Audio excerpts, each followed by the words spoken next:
मेरी ही जिंदगी में सारी प्रॉब्लम्स क्यों आती हैं?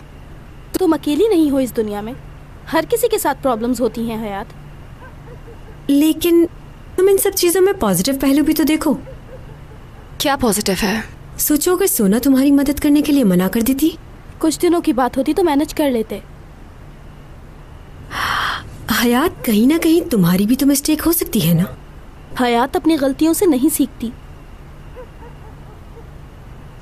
तुम जाकर अपने बॉस को मना लो तो सब ठीक हो जाएगा। बेवकूफ नहीं है वो। कुछ अच्छा नहीं हुआ है और मुझे तो ये लगता है जैसे वो मेरे बारे में सब कुछ जान चुका है। क्या मतलब तुम्हारा? आर्काइव में भेजना उसका प्लान था और सोना जिस दिन ऑफिस आई थी उस दिन मुराद सर भी वहीं थे। ट्रांसलेशन का बोलकर मुझे बहाने से साथ ले गए, लेकिन उन अरबियों को इंग्लिश आती थी। गाड़ी के अंदर मेरी सीवी देखकर मुझसे सवाल कर रहा था। एक मिनट, कहीं उसको तुम पर शक तो नहीं हो गया है? अगर उसको कुछ पूछना है तो पूछ क्यों नहीं लेता? वो शख्स खुद से कुछ भी नहीं बोलेगा, चाहे कुछ भी हो जाए। वो तो सिर्फ मुझे टॉर्चर करेगा। वो तुम्हारा बॉस है। बॉस बनने के काबिल नहीं वो। मुझे समझ नहीं आता वो उसे क्या अच्छा लगता है और क्या महसूस करता है।